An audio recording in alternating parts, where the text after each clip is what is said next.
Horns up and welcome to a brand new episode of Headbangers Kitchen. In case you didn't know, my name is Sahil. I'm a death metal musician who lives in India and I play in a band called Demonic Resurrection. And no, we're not satanic. Anyway, on today's episode, I'm going to be showing you guys how to make a delicious keto chicken paprikash. Yes, we're going to be cooking that today. Now, if I'm being honest, I didn't know much about Hungarian cuisine. And I probably still don't. But a couple of weeks ago, I made a Hungarian goulash on the show. And if you haven't seen that video, you can click here on the I button and watch it. But my journey of discovery continues. And today we're going to be making a keto chicken paprikash, as I just told you a few seconds ago. Anyway, enough jibber jabber, let's get cooking.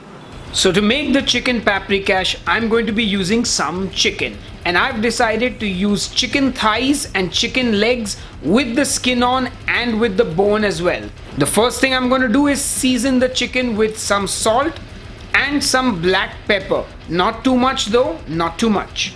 And then I'm just going to make sure that each piece of chicken is well coated with the salt and pepper. And as always, you can use chicken without the skin, without the bone. It's completely up to you.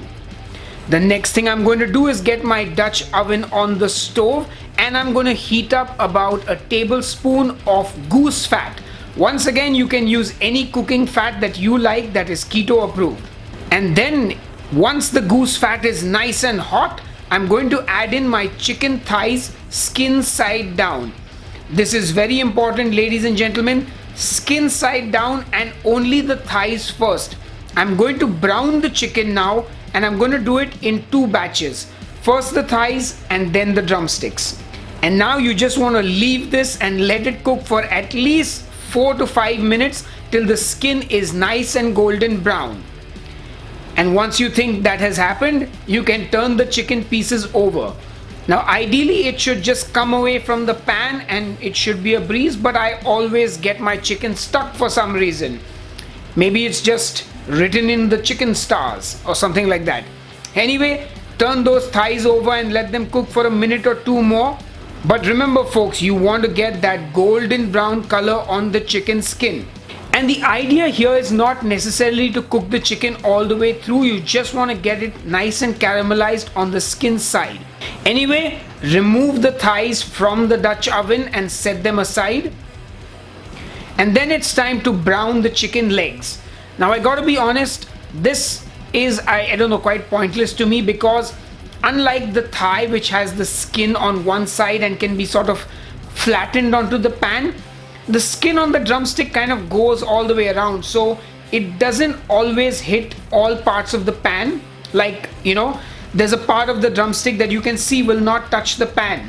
Anyway, just brown them, get some color on them, whatever you can, do your best. Brown the chicken as best you can. Anyway, later on it's going to get soggy, so I haven't really understood the whole idea of this process. But I guess chicken in the West is sold with skin, so I guess all the dishes use chicken with skin. Anyway, once your chicken legs have gotten nice and brown, take them out of the pan. Now I'm going to add in about 100 grams of diced onions to the Dutch oven and I'm going to cook them on a medium heat till they get nice and caramelized. And those onions are going to be delicious because they are cooking in some of that goose fat, the chicken fat that comes out of the skin, and those lovely brown bits at the bottom that you can see. So anyway, now let these onions cook. Make sure you keep stirring them and you want to cook them till they soften and start to turn slightly brown. And while you watch me cook those onions, I just want to say one thing. I get a lot of people saying onions are not keto, and I really need to set the record straight. Onions are completely keto friendly. There are exactly 7 grams of net carbs in 100 grams of onions. So you need to watch how many onions you eat, but you can eat them. And if I'm being really honest, the carbs that come from onions are not really a big deal to me. I mean, at the end of the day, vegetables are good for you. There is no harm in eating a few extra carbs from an onion as opposed to, eating a piece of chocolate or something. All carbs are not the same. There are some good carbs and there are some bad carbs. Anyway, enough jibber jabber. I think my onions are done as well. So now I'm going to add in some diced up bell peppers. And I'm going to give it all a good mix. Now once again, I just want to saute the vegetables till the bell peppers start to soften a little bit.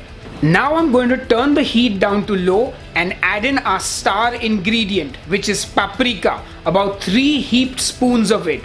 Now obviously you want to use Hungarian paprika, but if you can't find that at your supermarket, just use regular smoked paprika, no problem. And you just want to cook this now for about 30 to 60 seconds, because otherwise the paprika may burn and it may turn bitter. So once you've cooked the paprika for about a minute, we're going to add in our chicken stock, about half a liter, into the pan. And that's basically going to deglaze the pan, and it's going to basically create a rich sauce.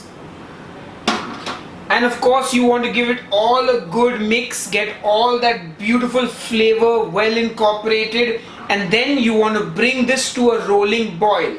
Now I haven't seasoned the dish yet because my stock already has salt in it. But if you are using stock which doesn't have salt, then make sure you add some salt as well. Anyway, now I'm going to bring this up to the boil, and once I've got a rolling boil, I'm going to add the chicken pieces back into the Dutch oven. So make sure you get them all in there. Keep it skin side up, though honestly it's going to get soaked any which way, you can't avoid it. But hey, just for old time's sake, keep the skin side up. Anyway, once the chicken is in, I'm going to cover it with a lid, and then I'm going to transfer it into my oven. And of course the oven is going to be at 180 degrees Celsius, and make sure you preheat it for at least 20 minutes before this. And then you just want to let this cook in the oven for about 45 minutes, and once that oven timer goes off, you want to get it out of the oven and back on the stove on a low heat. In fact, I think the sauce is a bit watery, so I'm going to turn up the heat and bring it to a roaring boil so that I can reduce the gravy down and make it slightly thicker. I'm also going to take out some of the sauce and set it aside. Now while that chicken is boiling and the sauce is reducing, I'm going to take some sour cream and I'm going to pour that sauce that I removed into the sour cream and give it all a good mix. Now the reason you do this is so that when you put the sour cream into the hot sauce, it doesn't split. This is a little trick that, well, I guess many people do, and now you know as well. Anyway, I'm going to let that chicken continue to cook for at least 10 minutes till the sauce has reduced down, and once I'm happy with the sauce consistency, I'm going to pour in that sour cream mixture into the sauce. And then I'm going to give it all one final good mix. Now honestly, at this point, if you are happy, your chicken paprikash is pretty much ready and it is ready to eat. But if you want the sauce to be thicker, you can reduce it still further. Alternatively, you can use something like xanthan gum, but since I'm not a fan of it, I'm not doing that. Anyway, ladies and gentlemen, that's pretty much it. Your chicken paprikash is ready. Look at that, how beautiful does it look? And before we taste, I've got something I want to do. I'm going to cut into that chicken to see how juicy it is. And it comes apart so easily. That chicken looks like it's going to melt in my mouth. I mean, just look at that moist, juicy chicken. Anyway, that's enough food porn for now. Time to taste. Alright folks, it's time to taste our chicken paprikash, and I can't wait. The meat looks so juicy and delicious, but before I taste it, I must remind you that you can find the written recipe with the macros on headbangerskitchen.com, and below each and every recipe video in the description box is a link to the exact recipe. Anyway, let me taste. This chicken looks so good. I'm going to get some of that creamy sauce with it.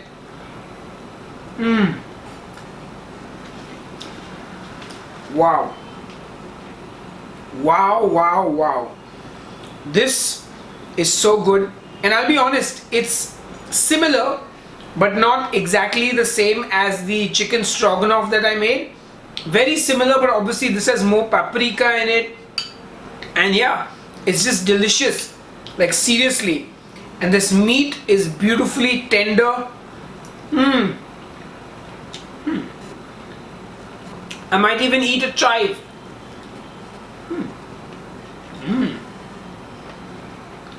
Oh yeah. Anyway, I'm going to go and enjoy this. You guys make this, let me know how you liked it. And of course, if you're Hungarian, tell me what I did wrong and I'll try and fix it the next time. Anyway, enough jibber jabber. I will see you on the next episode of Headbangers Kitchen. Cheers and keep cooking. Hey folks, if you enjoyed the recipe, please give the video the thumbs up and subscribe to Headbangers Kitchen for more awesome keto recipes. Also, click here and watch another video of ours. And if you want to check out my music, click here and watch a song of mine.